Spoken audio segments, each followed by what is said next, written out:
parce que lan lañ lay wax am na kuñ ci bind je pense que dafa dem ci benn état de coma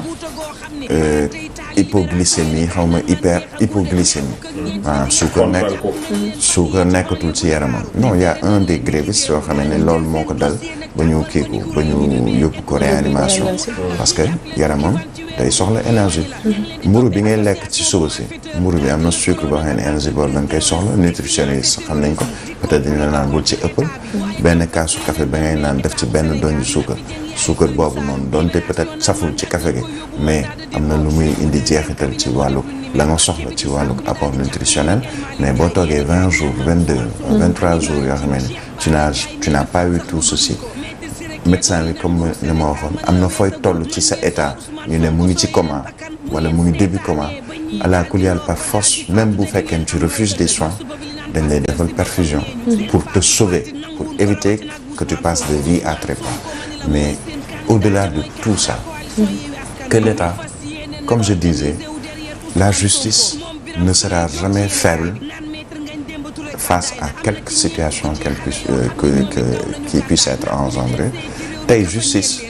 bu ñu bàyyee Ousmane Sonko ak ñi nekk ci biir kaso bi du wàññi ci seen daraja dara Macky Sall bu ñëwee ne ni baal naa comme ni mu baalee ñeneen ak ñeneen chaque fois nga dégg ñu ne gracier nañu wala lijjanti nañu pour yóbbu assemblée pour amnistie combien de fois il a gracié des gens mais est-ce que la wàññi na ci nguuram dara non mu bàyyi Ousmane Sonko du wàññi ci nguuram absolument rien du tout. il est encore pris Birahim am na ñoo xamante ne dañuy wax naan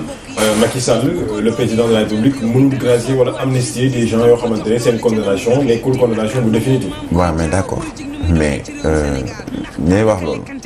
ay juristes lañu peut-être ñu am fu ñu ko teg mais il y a toujours un moyen pour trouver une solution la preuve nit a ngi fi. bind ay avocat bind demande de liberté provisoire juge bi ne man d'accord naa kan mooy bañ procureur ku jiite procureur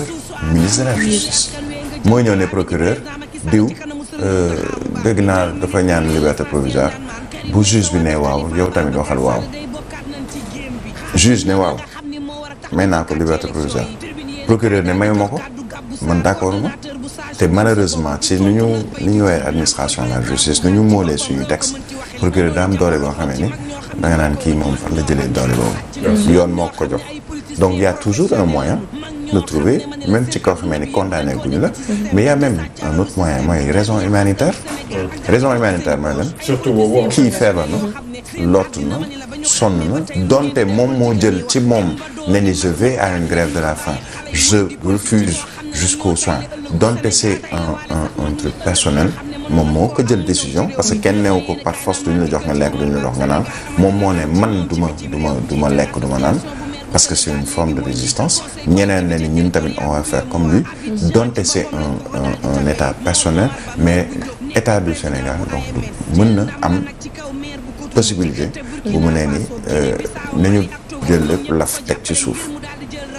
da ngeen di grève de la faim bàyyi leen grève de la faim génne leen même bu dee dañ leen def résidence surveillée toogal le temps que ñu lijjanti say mbir bu dee dañu war a dellu ci yoon atte la par rapport ak nangam ak nangam parce que atte guñu ko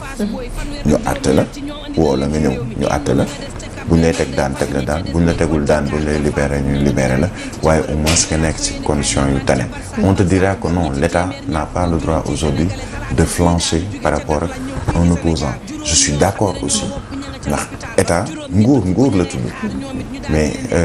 ñaata nit Sonko n'est pas le premier à faire une grève de la faim il ne sera pas le dernier il n'est pas le premier homme politique d'envergure à être en prison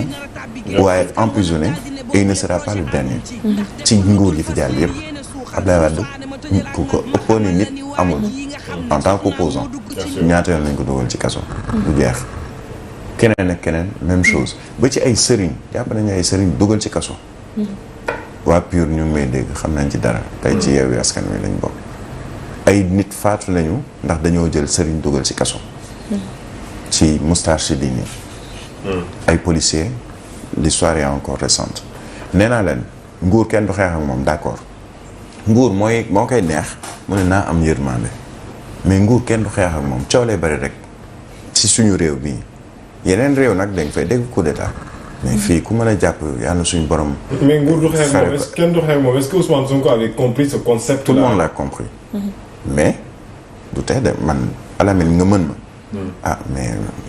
dinaa du ma teree ma ñàkk fayda dinaa jéem a xeex ak yow. tout en sachant que yaa ma mën mais damay xool ne ni peut-être que am na fu mu koy dóor mu wàcc. c'est normal on est en. d'accord disons que bon mbirum politique la ku ci nekk da ngay jéem a seet nuy xëccoo yu mel mais gis nga nguur su ma nee nguur bu nee lii laa nam ci nit. coolee bari na réew mi ñëpp ku nekk génn. da koy def li tax may wax loolu. yàlla suñu borom xare ko àjjana te tax suñ ci barkeem ku mel ni Cheikh Béthio Thioune j'aime pas trop revenir sur ça mais c'est une réalité il faut que l'on convoque le passé très récent pour nous rendre compte que fii rien n'est impossible. Cheikh Béthio ku doon xalaat ni di nga koy jël di ko dugal ci biir kaso.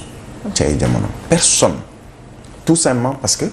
la mu amoon ci ay taalibe am ko ba léegi sax ay njabootam dese ko mais da nga doon xalaat naa ne kii bu ñu koy convoqué réew mi di tàkk comme on dit entre guillemets mais quand tu fais face à l'État teewul mais l'État l'a convoqué su ma nee l'État mooy les services muy justice muy feneen convoqué nañ ko jàpp nañ ko dugal nañ ko ci kaso bi qui était plus puissant que l'ancien premier ministre Idrissa Seck ci ay jamono bañ ko waree dugal kaso nañ ko dugal kaso sous prétexte de nangam ak nangam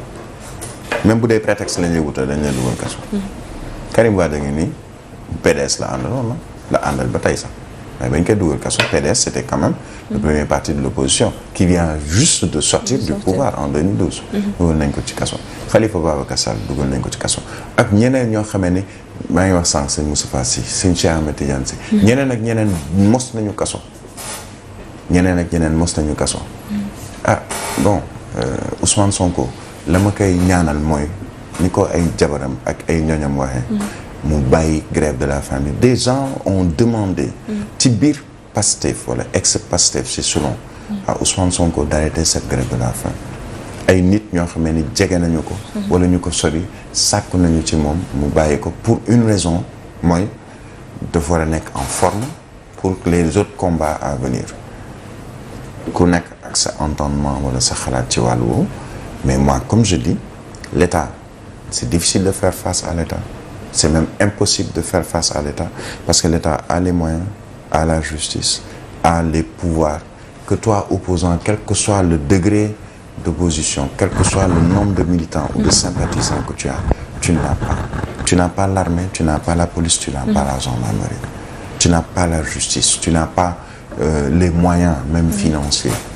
Tu as juste ton bon vouloir, tu as tes convictions, tu as des militants, sympathisants qui ont leurs convictions. ñu la bëgg a accompagner ci loolu mais yenn saa yi xel moom mooy dox. nga ne attends bëgg naa xeex waaye yenn saa yi ma dóor benn coup mu leer ma ni fi ma jëm baaxul ma génn saako yi arbitre sifflé. le temps que may defarwaat. ma ñëwaat comme làmb ni ñu koy mën a waxee mu leer na kii nga jàkkaarloo moo la ëpp doole. mais dóor ko benn coup wala ñaar même coup irrégulier génn saako yi jox la avertissement. nga ne mais quel que soit alpha di nga ñëwaat. peut-être que boo ñëwaatee moom mu faxastalu daanu. mais si on se rappelle Birahim en 2019 Karim Wade mi ngi doon def xiifal ay kilifa ñoom ñoo jóg wax ci mu bàyyi mais certains disent que connaissant Ousmane Sonko peut-être du reculer ci li nga xam ne mi ngi koy def jamono ji muy xiifal boobu tant que libéré wuñ ko. chacun a sa nature. am na ñoo xamee ni. lu mën a xew duñ dellu ginnaaw. dama koy xool natt ko ci sa bopp. tant que convaincre ma. je ne recule pas. je peux foncer tête baissée je peux mën naa mbëkk mur bi. ba gaañu ci mais tant que convaincre ma. ci convaincre bi xam nga lan lay doon. du xëccoog man de. wala nga bëgg ma forcer wala nga bëgg ma imposer non. xam nga lan mooy convaincre bi. tegal ma loo xamee ni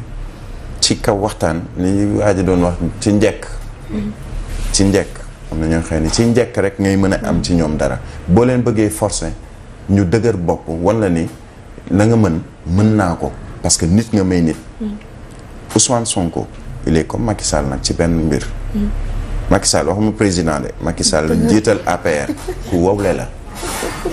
ñi ko xam jege ko xam ne ñu ku dëgër bopp la. xam nga quand on disait non il y a eu une pression nangam c'est quelqu'un qui ne subit aucune pression. Par exemple aucune. lu nit yàlla nga ko jege doon soxnaam Marième Faye Sall. di jabaru Macky Sall président APR. bu Macky Sall ne lii lay def da koy mën a ñaan ci njëkk rek wala négocier ko moom mais bu ne lii lay def da koy def ku dëgër bopp la. Ousmane Sonko également c'est quelqu'un qui est de manière positive laa koy waxee jusqu'au boutiste mooy man lii laa jàpp dama ciy dem ba jeex c'est quelqu'un koo xamee ni comme d'autres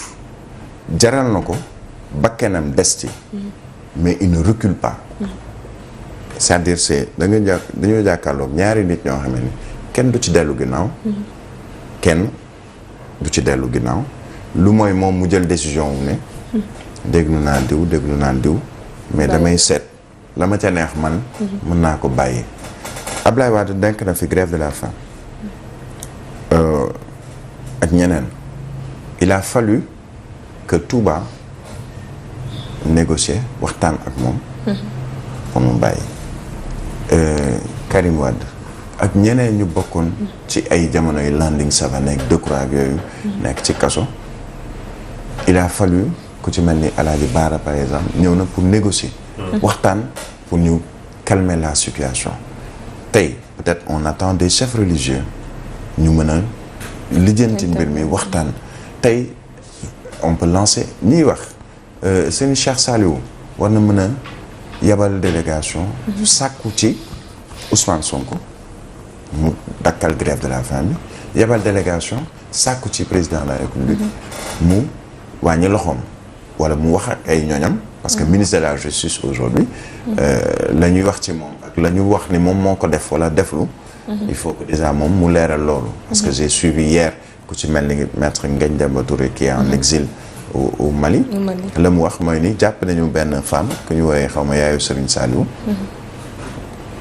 ñu yónnee message ne ni man ministre de la justice maa ne nañ ko jàpp donte deful dara si c'est vrai ou c'est pas vrai il faudrait que lui qu'il puisse nous dire